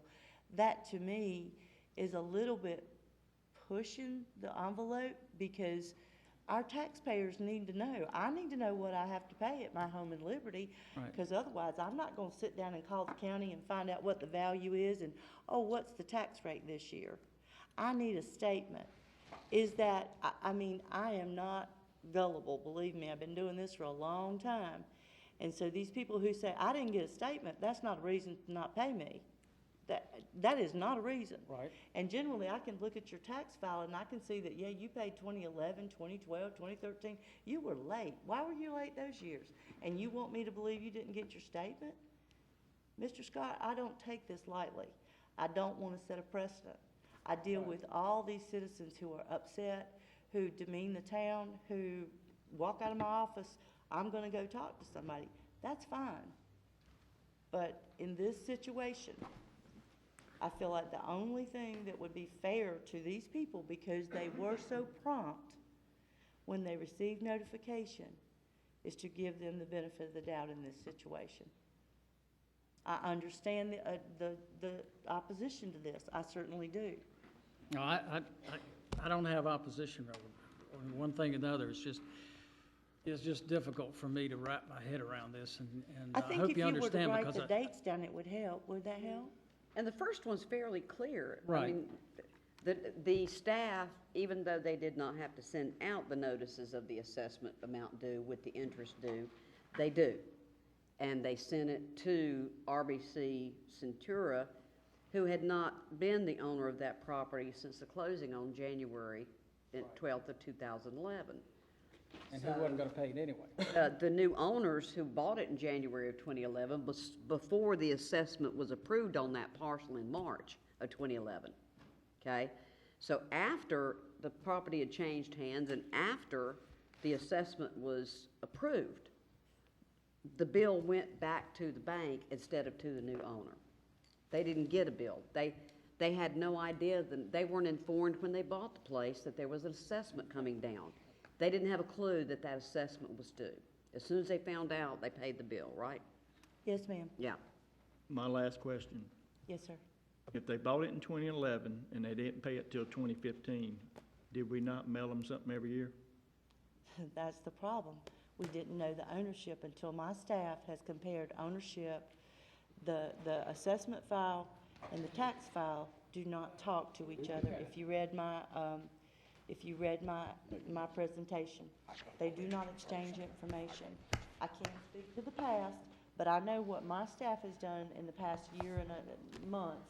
We compare the tax file, which has the most current ownership. We even look at the Brunswick County ownership. Because we're going to a new system, we're trying to get that information up to snuff, completely up to snuff, so that we are not dealing with this nasty stuff anymore. But in the past, the ownership, we probably still have some assessment ownerships out there that are not correct. They don't match the tax file. It is a very difficult task. It's a daunting, time-consuming task because this property is sold and bought and sold and bought, and it's the nature of the beast. Well, that would bring us back to my whole point. It is the town's fault because within that 4-year period, we didn't know where the building was going. I don't disagree with that. We also handle return mail now. My staff looks very closely at any mail that's been returned. But who's to say that RBC didn't get that and put it in the round can and say, oh, well, it's not our problem. And that's generally what happens. And I'm not just picking on RBC. I'm picking on Wells Fargo, BB&T. Other banks do it. I have the same situation with many banks. And they are finally beginning to get a handle on, a different method is used to bill taxes than assessments. And like she said, they don't match up the ownership when they bill the taxes and the assessments, because our software, and the new software is gonna fix this, fix lots of this. Madam Mayor, And there They've will got be an audit 10,000 trail. parcels. Madam Mayor, just in interest, there's been a lot of discussion on this, and I think, you know, these are people who, they pay taxes, they're paying their assessment, they're trying to be good citizens in Oak Island. The board has to decide whether or not to release the entire amount, deny release the entire amount, or there is a non-legal solution, is to say, okay, the board will release half of the amount on each of these, and then the owner pays the other half as a good faith effort in this problem. So, I mean, that, Brian's not necessarily, he's kind of neutral on that, but, so you've got some different options. But as Linda's explained, people have tried to do this, but this is a step they've asked her to take. We can't adjust at the town level because the Machinery Act at staff level. So it is the, you know, it is the board's discretion. So, I think we could discuss it a little bit longer, but I don't know if we'll have any clarification on it. Madam Mayor? Excuse me, Councilor Kaiser. Before any motions are made, I just want to add, for the minutes, regardless of where this goes, these do have to come before council, and they're taken on a case-by-case basis. In this discussion, you've endeavored to uncover the facts that got us here. So we're not setting some precedent that this is going to be rubber stamped or denied rubber stamped regardless. I just want to make it clear that these are a case-by-case analysis, and that's what this discussion's all about. So. He just answered my question there without me asking it there. Madam Mayor? Painter. In my office, excuse me, in my office, we make every effort to try to resolve these issues because this has been a timely and costly matter. And I don't want to set a precedent, as Brian says, but I had to bring it to you folks to make your decision. We do not want to bring these to you because we want them resolved, paid. Hopefully, we can continue in that vein. Hey, thank you for your patience. You're welcome. I just hate we couldn't get it together. Councilor Painter. Madam Mayor, I move that we release the interest on these 2 sewer assessments. Does she need to quote the parcel numbers in the motion? As stated in the agenda packet. As stated in the agenda packet. Thank you. We have a motion. I have a second. Second by Councilor Medlin. Any further discussion? If not, all those in favor, please. All those opposed? Motion carries 4-1 with Councilor Weinkauf dissenting. Thank you for your time. Thanks. Let's do committee appointments right quick, and then we'll take a break. Committee appointments, we have an applicant for the Emergency Services Advisory Board, one term ending June 2018, Christopher A. Becker. May I make a comment? Please. Mr. Becker has put in an application for the Emergency Services Advisory Board or the PAR 3 committee, and I contacted him today, and he stated that he would like one or the other. And it doesn't matter to him? Well, I didn't say that. I think he would prefer the Emergency Services Advisory Board position, and he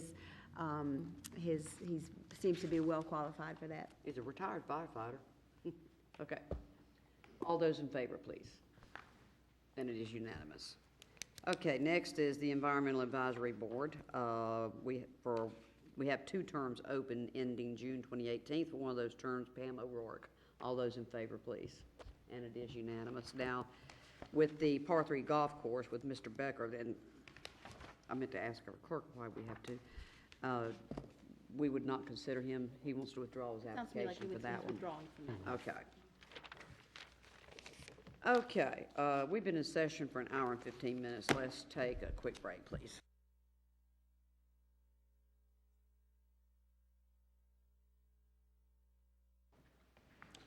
Okay, we will call. You got feedback.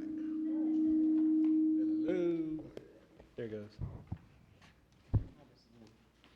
Okay, we will call the meeting back to order. Next on the agenda is committee reports. Roseanne?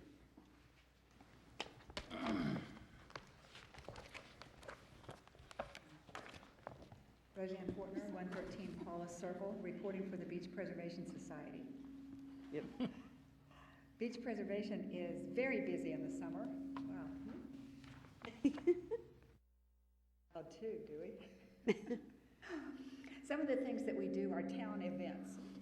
We are very pleased to host the cornhole tournament at Beach Day and participate in several of the farmers markets.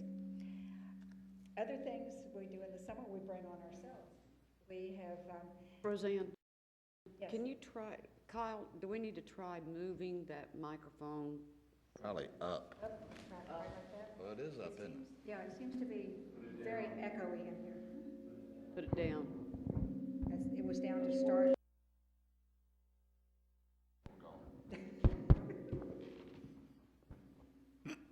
Anyway.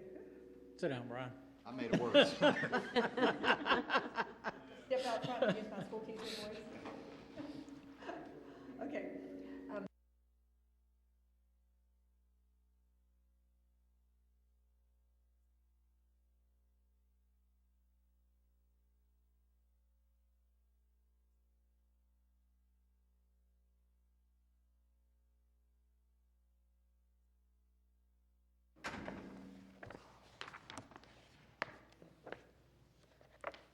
Shall we try it again? Try again. Good. Not so good, huh?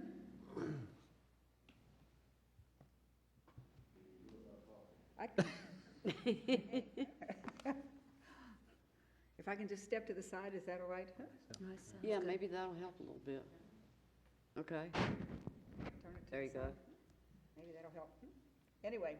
Yeah. Today we had our second aquarium program that Beach Preservation sponsors.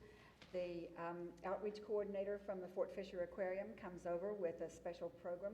Today we had 85 people at the rec center at 2 o'clock to learn about turtle tails, not just about sea turtles, but about all of the state's reptiles that are our four-legged friends, the turtles. We have one aquarium program left. I hope you don't miss it. We haven't seen very many of you at the first two. So if you can get to the third one, that is on August 11th, and it's about fantastic fish. We also have an intern this summer who is doing some programs at the Ocean Education Center. Most of them are done specifically for the summer camp program that Parks and Rec hosts, but those are open to the public as well. Starting this Friday, Lauren Anderson is doing a program called I Found It at the Beach. So some of the things that we find, some of the things that are very strange or unusual or interesting, she'll be talking about those and having some interactive activities along with them. So we hope you can come at 12:30 on Fridays to hear Lauren's talk at the Ocean Ed Center. We also have a summer newsletter. It's there's a stack of them over here at the table and some downstairs in the rack. It's also supposed to be posted on our website, and that will be available then in several different places and formats for you. This will tell you some of the things that we've been doing and the important ways that anyone can be involved in Beach Preservation Society activities. The summer's big events are mainly one day at a time things, but Beach Preservation Board and a very few key people that we rely on are carrying a huge volunteer workload.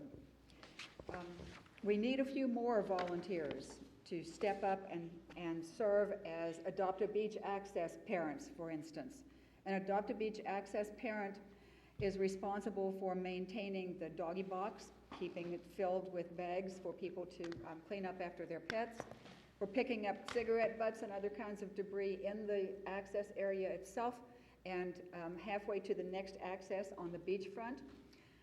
to report to us any big beach debris that needs to be removed by Public Works, and to remind us of things that need to be fixed within the access, like somebody backed into the bike rack or something like that. We have a fix-it committee that will take on that responsibility. But we don't have enough people to adopt a beach access parents. There are several access that are not staffed regularly. As you know, every beach access is filled to the hilt every weekend day. And most days during the week in the summer, every parking lot space is filled as well. Those areas get so much pressure that we need to have somebody paying attention to them to keep them in the kind of shape that we want to see as a welcoming place for our visitors. So we need a few people to step up more to be beach access parents. You can reach us at beachpreservationoi@gmail.com to tell us that you are interested in doing that. We prefer people to be Beach Preservation Society members, but that starts at a very low individual price of $15 a year. If you can help us, we would really appreciate your doing that. Those people who are actually working at the beach accesses also are finding out that they're having a hard time keeping up with the demand for those doggy bags.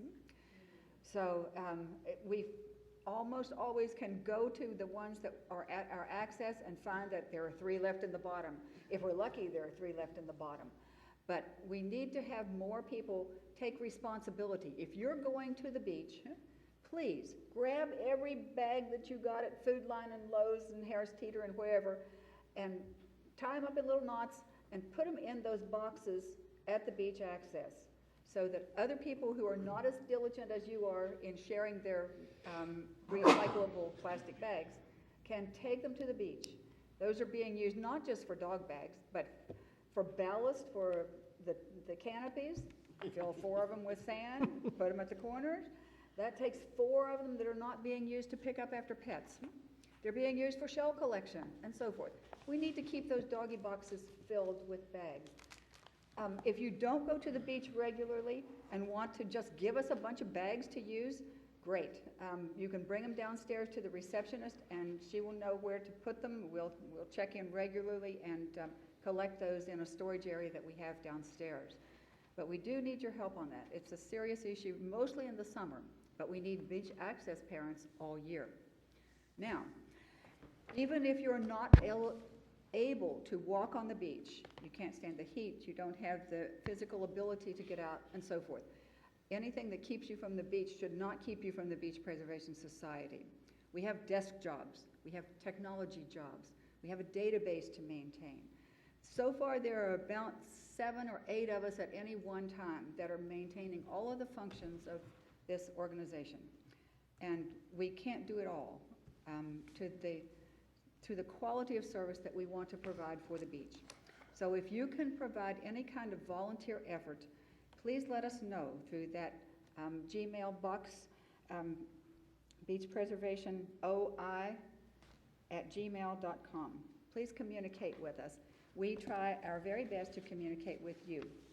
Pick up our newsletter and stay in touch with us, please. Thank you.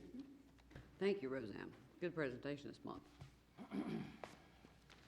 Next, administrative reports. Mr. Holloman, please. Thank you, Madam Mayor. There's 2 items in front of you tonight. I realize you may want to take some time to kind of review these. Last month, the board asked staff to look at a no parking sign survey, so we came up with about 22 different areas that need some kind of attention, where they're recommending removing the no parking signs to allow parking, putting up bumpers to clarify parking, adding handicap sign issues that have deteriorated over time. So if the board would like to review this a little bit before staff takes action, that's okay, or if we can actually move on this at any time as far as addressing these items. And there is one no parking sign that's probably needed at the West End Fishing Tee and Arrow, no parking to the right. There are 3 spaces there, and there's a blank area that looks like a parking space. It's not, that people park in. So I'll answer any questions, but that's basically what we found when Chief and I went around town. All right. no questions on that one. Also, last month, the board initiated some discussions on a local town beach and inlet committee, or whatever this committee's title ultimately winds up. But you have a suggestion before you about memberships and vacancies, a suggested 5-member board with their specified terms, with one board member being a council member. So all these are up for discussion and changing, but this would give the board and the mayor something to start a committee to talk about beach nourishment, do, just various issues related to the beach, not beach nourishment being the primary one. So like I say, if you have any questions, I'll try to address that, but that's what those 2 pages are, is a sample committee organization for that. So are we going to just consider this until next month or something and then enact it at that time, or? That's up to the board. You could say, the board could enact the committee tonight, and we could begin taking applications, and you can actually, look over this, and at the next meeting, we could have committee members, and you can actually make changes to this at the same meeting. We So could? You could do that. I think you'd have to suspend the rules and add it as an agenda item, but you could do it. Have to vote to suspend the rules. Yeah, we need a vote to suspend the rules if council wants to add this tonight as an agenda item. Do you want to do that, or do it next month? I would like to vote to suspend the rules, or make a motion to suspend the rules to add this as an agenda item, since he said that we could make changes if necessary at the next meeting. And that way we can, okay. We have a motion to suspend the rules, a second by Councilor Weintraub. All those in favor, suspend the rules. It is unanimous. Okay. Want to take it up out of order, or just put it as the next new business item?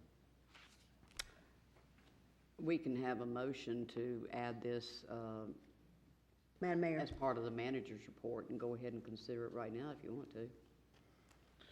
I would suggest, and Tim, we hadn't discussed this yet, but I was thinking that probably behoove you to go ahead and seek applications, chew on what's been presented, adopt this or a version of this next month, and then you have the applications in hand at that point. That's fine. Do you agree with that, Tim? I'm fine with that. Now, Direct staff to seek applications for this committee. to approve the initial committee charge and, Approve the committee, create the committee. okay. And then you can peruse this over the next month, and then if you want to tweak it at next month's meeting, adopt the charter at next month's meeting. Yeah. And then consider the applicants. But that way you're not waiting another 60 days to get applications in, is what I'm Yeah. saying. Do I have a motion to approve? Madam Mayor, I move to approve the formation of the new Beach and Inlet Committee, and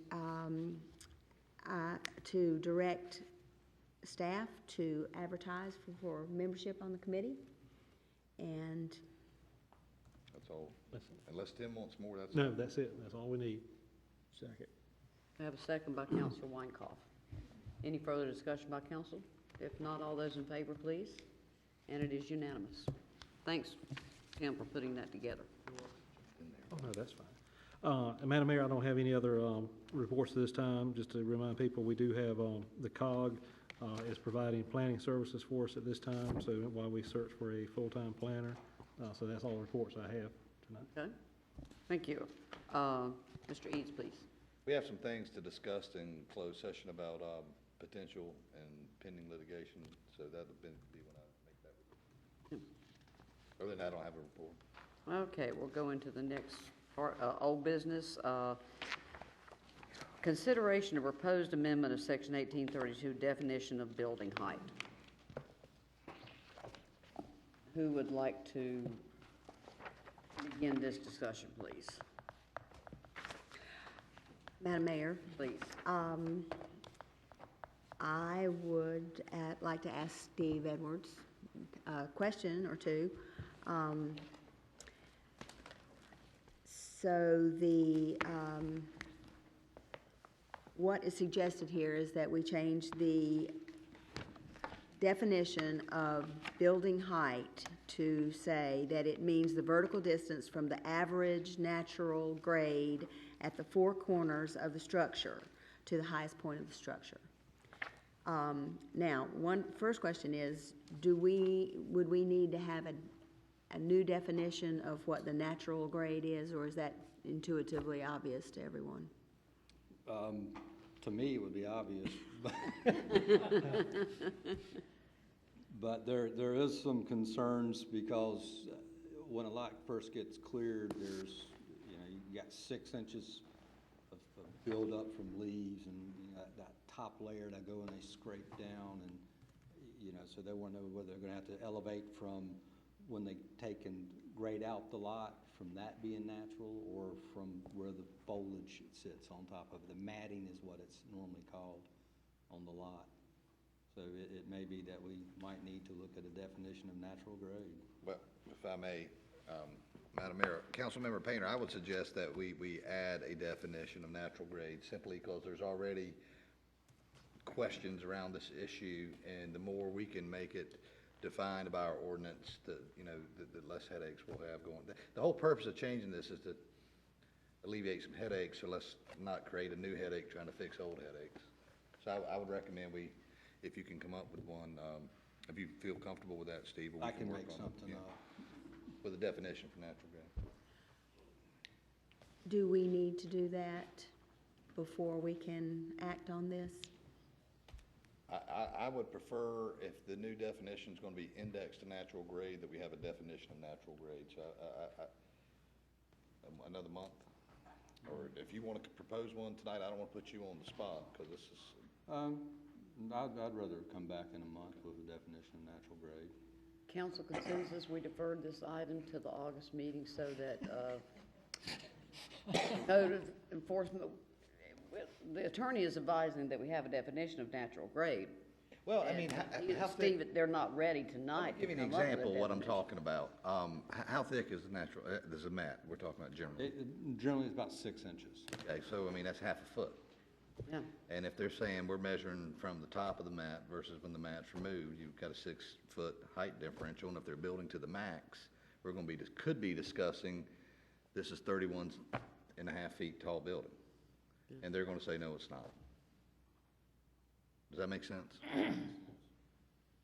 Madam Mayor, now I don't know if there are any other questions the board would like to ask Steve tonight, so we can come back next month with other I had a questions. question, one of the local builders called me, and they were confused on, do you begin the measurements before the lot is cleared? Because some of these lots, before they're cleared, the natural grade could be here, but on those 4 corners, there could be root systems of large trees and so forth, and once those are removed, it drops by up to 6 inches. I believe that's what the issue we're trying to avoid by having a definition, isn't it? Right. Yeah.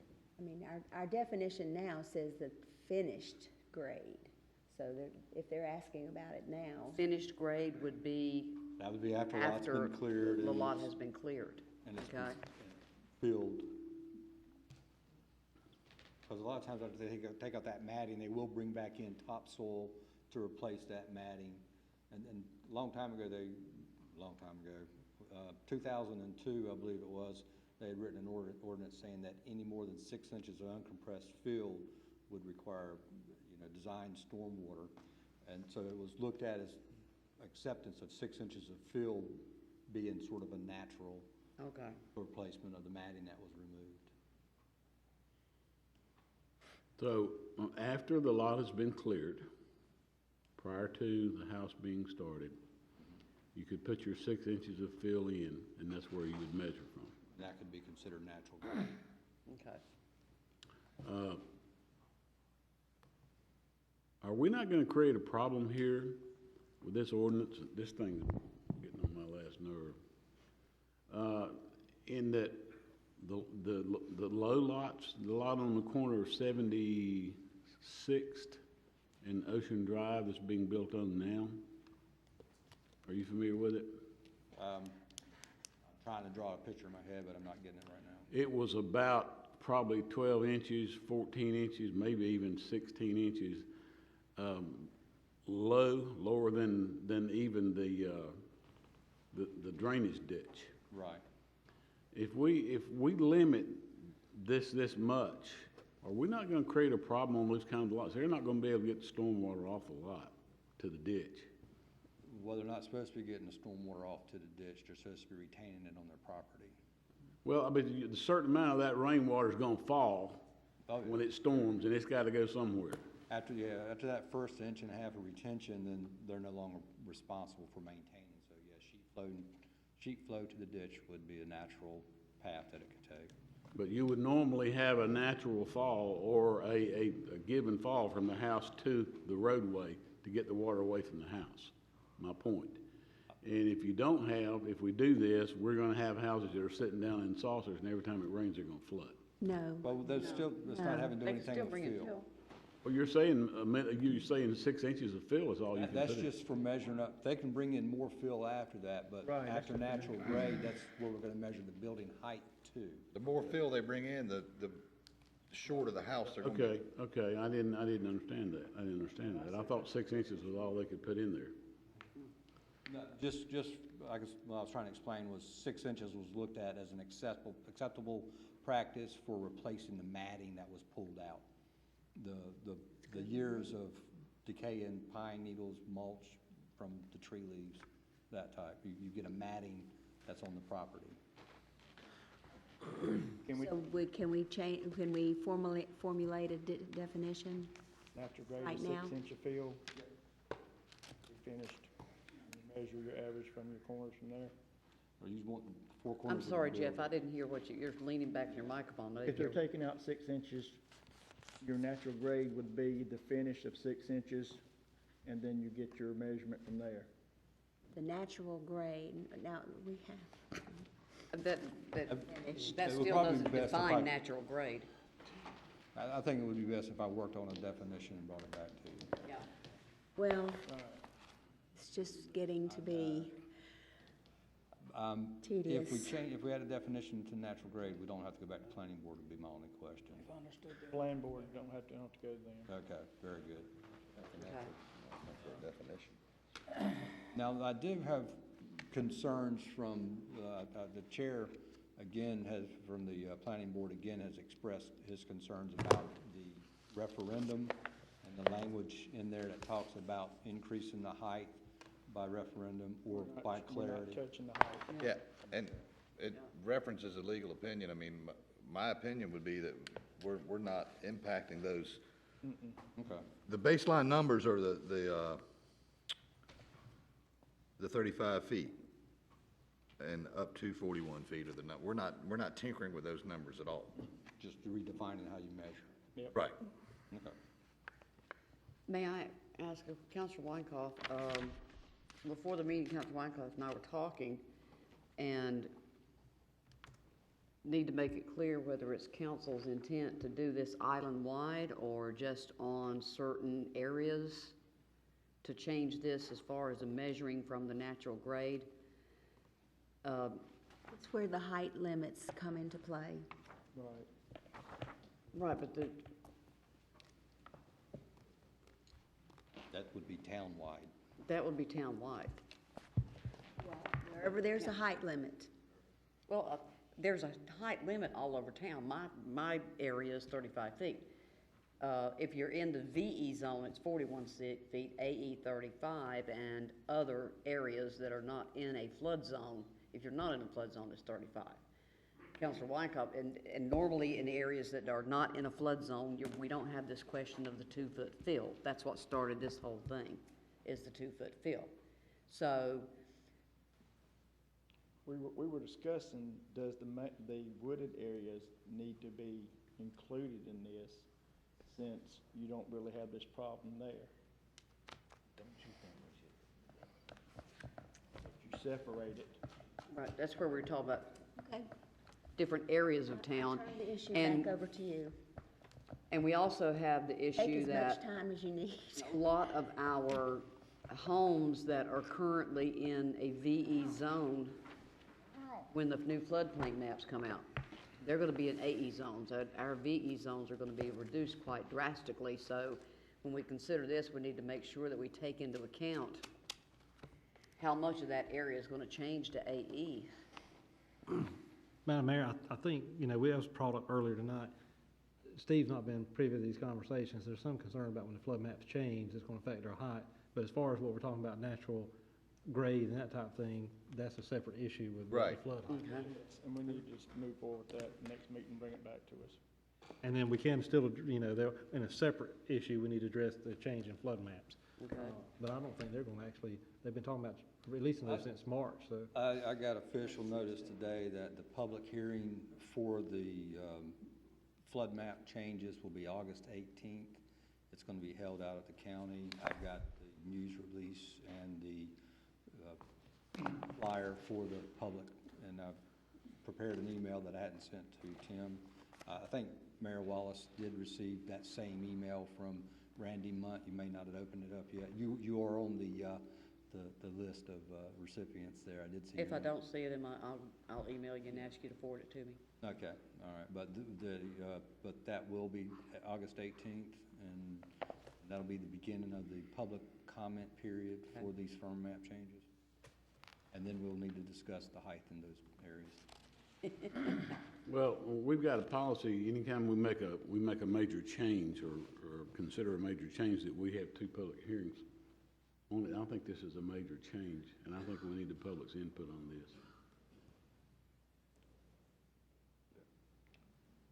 Well, I would suggest we need to set another public hearing then for next meeting. Next meeting, because we've already had one. We've already had one.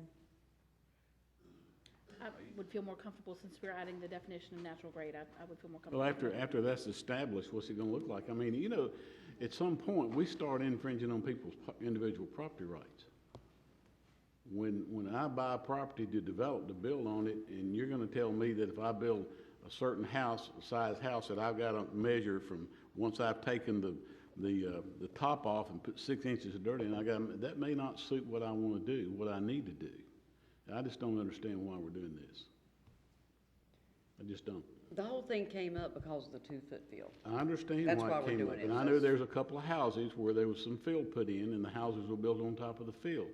But if that's, I don't see that it hurt anything, I don't see it affected anything adversely, and I really don't even know why we're even dealing with this. Well, what if the people came in and brought 10 feet of fill? Would you have a problem with that? Well, I doubt that's gonna be.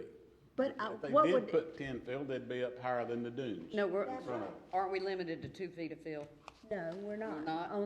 We're not? Only they can pay an engineer and get as much fill as they need. See, as long that's as they what I can- think the issue needs to be, is the fill. Limit the amount of fill that can be put on the lot, and that would solve the whole problem. We're going at it backwards. My opinion. Well, the planning board was also trying to consider the fill, a change to that definition, and they didn't get anywhere. They are continuing that on Thursday. They had a discussion at last planning board meeting, and due to time, they postponed the conversation to carry on over to the next meeting. So that will be continued on the field definition. And Steve, I think the discussion was so that fill would not be the issue. When you measure from natural grade, it doesn't matter how much fill you put in, you're still limited by the height. Right. So then you don't have to worry about how much fill, whether it's 3 feet or 15 feet. Yep, Yeah. You would still measure from the natural grade if this changes. yep. Whatever. Okay, after all that, we are going to schedule a public hearing for the August meeting, and to consider these amendments to this one, meaning the new definition of building height, and also to consider, to be proposed at the next meeting, a definition of natural grade. Is that correct? And what about, should we go ahead and schedule a first public hearing on a fill definition? I'm assuming that, I can't really speak for the planning board because we haven't had the meeting yet, but Well, at this point, you wouldn't have anything for them. Planning board hadn't sent us anything. There's no back. proposal. Yeah, there's nothing Okay, to all right. have a public hearing on yet. I know. Do we need to do that by motion? Have a motion to continue this to the August meeting? Yes, you want to. Yes, and schedule a public hearing. Do I have a motion? Motion. Motion by Counselor Second. Weintraub, second by Counselor Kaiser. Any further discussion? All those in favor, please. All those opposed? Okay, it is unanimous. Now, would the council like to direct the planning board to come back at the August meeting with a proposed definition of fill.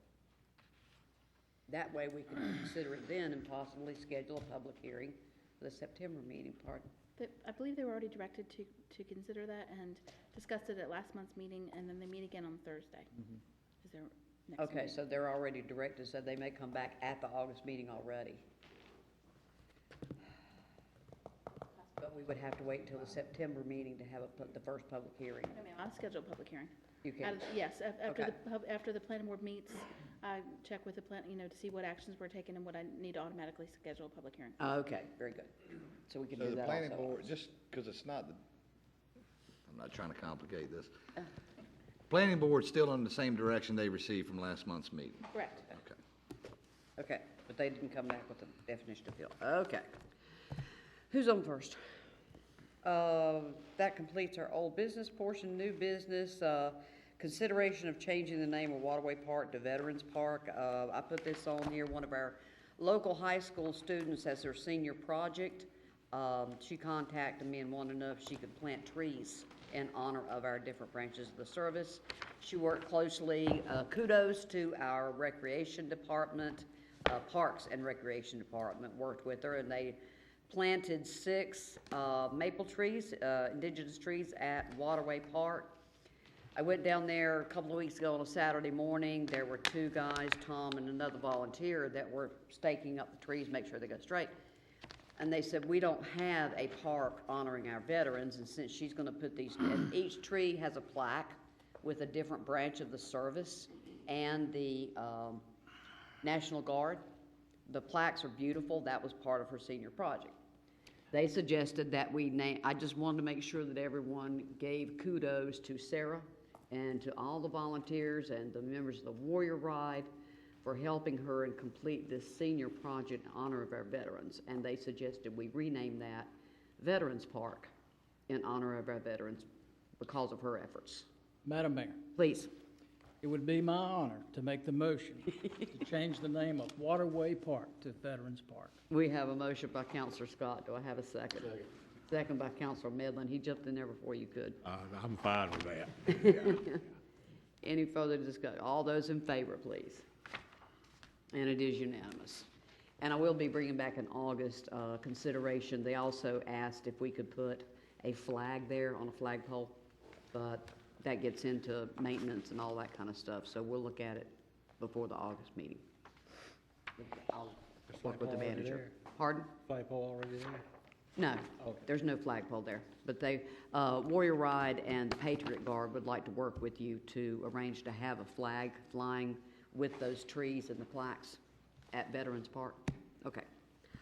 Next, consideration resolution expressing the Oak Island Town Council's opposition to the North Carolina General Assembly's proposal in HB 97 to remove the historic 1879 New Inlet Dam. This one, it's complicated, so it's too much to try to let the public know every aspect of this, but there's an inlet over on the eastern side of the Cape Fear River Inlet, and in 1879, the Corps put up rock dam there to stop the flow coming from that inlet because it was shoaling into the Cape Fear River. And now all of a sudden, the only reason they've given is environmental concerns. They want to open up the new inlet again. And we had, all the Southeast Brunswick mayors are going to put these resolutions for their boards to consider opposing Mayor. this. Please. I make a motion to adopt the resolution expressing the Oak Island Town Council's opposition to the North Carolina General Assembly's proposal in House Bill 97 to remove the historical 1879 New Inlet Dam as presented in our packet. I have a motion. Second. Second by Counselor Scott Oh, go and on, you Kaiser beat me again. simultaneously. All those in favor, please. Oh, please, discussion. Just one quick comment. If the public is interested in please look in your agenda packet and read the white paper prepared by the Bald Head Island engineer about this, and, or call me. Also, Mayor, we have Carrie Moffett from Bald Head Island that came here to explain if anybody wanted to. Obviously, I thought we were gonna have some, obviously, council's already read this and is prepared to. I was just telling you, I wasn't telling you to ask her anything. Thank you, Terry, for coming here. Yeah. All right, all those in favor, please. And it is unanimous. Thank you, Jim, that was easy. Ooh, I thought we were gonna get, okay, consideration of proposed code of ordinance text amendment, chapter 10, article 2, cribbage license taxes. Page 93. Madam Mayor, I'll ask Steve Please. Edwards to come up again, maybe give a very brief synopsis of some of these changes, proposed changes. And I'm sorry, earlier, I didn't realize that the stuff about if they violate their band and stuff, I didn't realize if it's already in here. All right,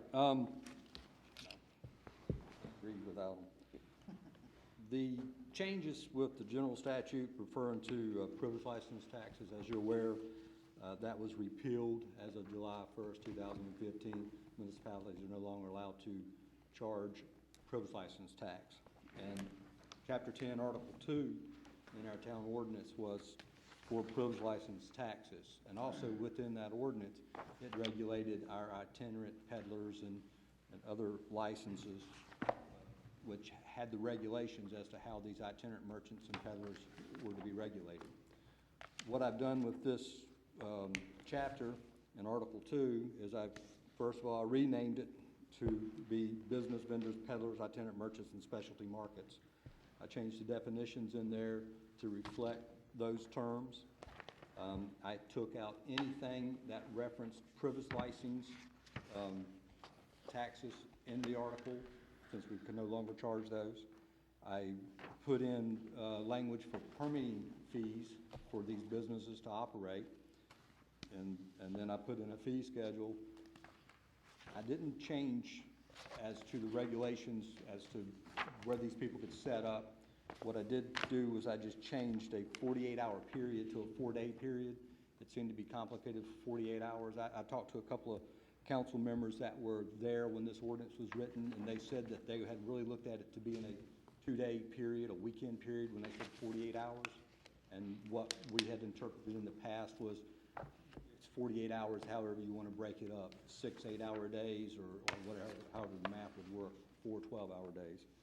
But the intention was for it to allow them to set up for a weekend, and that's where the 48 hours came from. This is itinerant merchants when I talk about the 48-hour period. Peddlers are allowed to peddle, all summer long, as long as they keep their permits active. But those were most of the changes that I did. I know there's been a lot of controversies here recently with some itinerant merchants. Well, now, Steve, you just hit on something, because it sounded to me when I was reading it that the 4 days changed from 48 hours was what was going to be applicable to these vendors across the board, pretty much.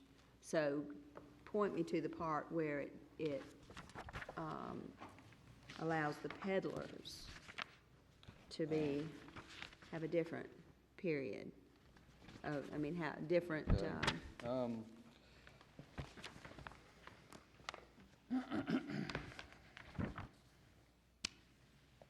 It's under 1033B, where it talks about operations. And it says the operation permit shall be on the person of the merchant at all times. But it was specifically supposed to be for itinerant merchant. I may need to modify that. Operation permit will be allowed, permit will allow the merchant to retail their merchandise for a period not to exceed, it was 48 hours, up at 4 days, provided that no sales of merchandise shall be permitted between the hours of 10 p.m. and 7 a.m. No, I'm not talking about itinerant merchants. Right. I'm talking about what are the regulations or the guidelines that apply to the peddlers. What we're talking about, the produce vendors and the ones that this controversy has evolved over. Peddlers are the ones that, they're not allowed to stay in one spot for more than 2 hours. They have to move. Okay, well then, hold on a minute. Produce is itinerant merchants. The produce is an itinerant. Okay, so the produce people are the itinerant merchants. Yeah. Okay, so if that's the case, then, basically, this is saying that, after, they're only allowed 4 days, and after that, they have to wait 20 days Correct. before they set up again. That's correct. And so I don't think that's exactly what we're looking for. That's You can what- make suggested changes, but that was, Right, currently, they have to wait, they're only allowed 48 hours, which is really intended to be 2 days, and they had to wait. This is what the current ordinance is, 48 hours, and then a 20-day wait. Okay, so is that how we're enforcing it today? No. No, we haven't. I'm sure we're not. It's not been enforced. It's Well, I not think being The law changed, there was a misunderstanding, and they thought that it repealed the ordinance, and they didn't enforce it. It did, but our ordinance was not repealed. These laws were still on the books. Okay. and as it is now, the board can suggest changes, but as it is now, so just a 2-day period, it gives them 4 days every 20 days. 20 days. So this is more than the original ordinance was given, but I mean, you can make suggested changes, you know, if you want to make it, you know, every 7 days, there's just more of a permitting, or if you say they can do 4 days every 2 weeks, every 14 days. The board can suggest other changes, this was just something to work with. Okay. Could Well, I ask a question? Have we had a lot of complaints about this? Council, Alert, we've had people coming in on both sides of this, even at the concerned citizens last night, there were some very adamant about patrolling itinerant merchants. So I think if I had to gauge the community, I say it's either 60-40 or 50-50 on this. There is no good solution that is going to make everyone completely happy, I think, with the town's enforcement or monitoring of this. Well, that still doesn't answer my question. Have we had any complaints other than Mr. Pompey? Yes, we have. and How many? Steve- I would, at least a half a dozen from merchants. And they all hadn't been this year. There were some last year that were made, you know, especially with seafood vendors. There was a complaint made about them being able to set up, and of course, it was Pelican Seafood was one of the ones that complained about the seafood place, but, you know, we told him that he was allowed to do it. One thing is seafood is an exempt merchant from regulating as to times. We can still regulate them as to, you know, the location and setbacks, but we can't say you can only do it for 4 days and 20 days you wait. We can't regulate them that way. But they complained because, you know, they were actually setting up across the street from him. So he actually went out there and set a cooler and an umbrella up, and he was surprised at how many people stopped because he had a cooler and an umbrella set up and would buy instead of going into a store. There was some complaints from Fred Workman, who has the Island Deli, and his big concern was, again, it was a seafood vendor that had set up right there at the driveway entrance and was in the town right away. And it wasn't so much as it hindering his customers, but as a safety issue for his customers. That was produce, was it not? That was seafood. That one was the seafood. And again, his concern was that he didn't mind them setting up, but it was causing traffic problems in his driveway and creating public safety issues for his customers getting in and out of the parking lot with them pulling in and blocking the driveway, blocking their area for his customers to back out. And it was, you know, again, he had safety concerns with that. But once we got them to move, he was okay with it. You know, and the way it's set up in here, these itinerant merchants are supposed to set up according to setbacks. And those are some things you may want to look at because, you know, whatever we impose on the itinerant merchants, we should be fair to our business owners as well, and allow them to be able to, if they want to set up an outdoors display, and let them put it up, you know, within the same general vicinity that you allow an itinerant merchant. There's parking requirements that the itinerant merchant has to have if he sets up in an existing business. That's supposed to be able to allow, I think, parking for 3 additional vehicles in addition to whatever the required parking is for that business. Those are some of the issues that we have seen that have occurred just with not complying with the existing ordinance. You know, it amazes me how municipalities try to regulate everything. And I guess I was not aware of how complicated it really was until I got on council. I don't think 6 complaints in a town this size constitutes a major issue that we go creating this complicated ordinance for. And I've got a solution, I think, that would help us, and maybe we wouldn't even have to go here. Please. On Monday morning, we have the farmer's market down here behind Town Hall on the soccer field. How about on Tuesday through Saturday, Oak Island Open Air Market, and let all of them go down there and set up and sell them down there. They're off the main drag. They aren't in anybody's right of way. There's more than enough parking down there, and that takes care of the problem. I actually mentioned that to Rebecca, and she has other events scheduled in that park, so she couldn't commit that park for that long of a period. That really doesn't surprise me. As many times, I want to tell you something. I'm around this town all the time, and as many times as I go by this park back here during the week, and there's never anything back there except on Monday morning, I have a hard time believing that. Well, I And did if this ask is a Rebecca that. solution to our problem, then maybe we need to work with Rebecca and let her be a little more flexible with what she's doing. Let's herd these cats if we can. Please. May I ask one thing? I don't like the idea of trying to, number one, trying to limit 10 to 4 days out of 20, or do it 4 days and stop 20. And how in the world is our staff going to govern 4 days out of 20? 4 days, you gotta stop 20 of them. Where are they gonna keep the list of who was here what days? Okay, I'm sorry, go ahead. No, I'm saying, let's see if we can herd these cats down there Right. to this area. Put 'em And- down there? Yes, absolutely. Is that fair? Madam Mayor, if I might make suggestions to the council, you know, you mentioned public hearings, why don't we add this to the public hearing list for next month? Let people come in and comment on it.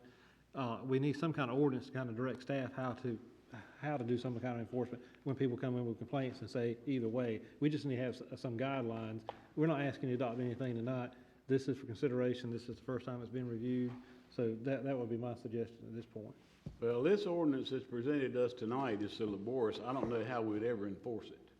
This And, ordinance has been on the books I since understand, 2000. I understand And that, it but has a not lot of been changes enforced. have been made to it too. Right. And let me just say this, I believe in free enterprise, and I know why the Food Line builds $3.5 million buildings and puts their grocery store in a business. I get that, but there are also people out there that grow gardens and have good produce to offer to sell it to the public, and I personally like to do that. That's where I buy my produce. I don't go to the Food Line to buy it. And I know there's a lot of other people down here. We're not Durham or Cary or Raleigh or Charlotte. We're little Oak Island. And we can adjust what we do in our ordinance to make this work for the convenience of the people. I think it is a convenience. I think a lot of people like it, and I guarantee if you could poll the people, you'd have to find a whole lot more than 6 people that like it than dislike it. If people have contacted me or any indication, I've got 90% don't do away with our summer vegetables. Give me some direction and I'll head in that way. Because this, like I said, this is the ordinance that's been on the books since 2000. I would like consensus of the council that we pursue looking into something back here behind Town Hall on that soccer field and try to make it work. We could do that. I would think you could at least work it 3 days a week or something. I think we can pursue that. I mean, that's where I am. I don't want to see it stop. Yeah, I'm for that, as long as we don't do away with my I bold think that peanut would go man. a long way towards eliminating a lot of the headaches, because if you just put them in a designated area. Will during the non-eventful weekdays and weekends, but like on the 4th, when that thing is full, that's when your itinerant merchants want to be here. There are going to be days when we won't allow it, when we can't allow it, and we'd have to deal with, we'd have to say on those days that you can't be there, and you can't be out here on Main Street either. But that's I do have, excuse me, I'm sorry, Council. I do have one question. If we come back with an alternate ordinance, is it something, if we can work this thing out behind Town Hall, that we actually would have a corresponding ordinance to preclude them from other streets if we have that area for them to sell? So we would, okay. You mean prevent any itinerant merchants. If we have a designated area, Other 3 days than a week, the then designated- we would prohibit them It from has to all. be down here. Yeah. It has to be down here. I just want to make sure, so we, And we can write, that would be an easy ordinance to write. It would take about 2 paragraphs, that would be easier. 10 pages. And you can always, except for, this would not be available on those days in which this area was used for special events of the town. Yep. Done. Second. Okay. I'll get me and you a vote one of these days. Lisa has another public hearing for next month, so. Okay. Any other discussion? If not, Chair will entertain a motion to go into closed session, please. Counselor Painter, you're good at this. There you go. Madam Mayor, I move that we go into closed session to consult with the town attorney on pending and potential litigation pursuant to NCGS 143-318.11A3 and 6. And what is the pending? The pending, Litigation would be the peer lawsuit. Oh, okay. Tommy Toms versus Town, okay. I think it's his LLC, actually, the LLC. plaintiff, but yeah. 59 Northeast. We have a motion by Counselor Painter, second by Counselor Scott. All those in favor. Ladies and gentlemen, we will be back out in a few minutes.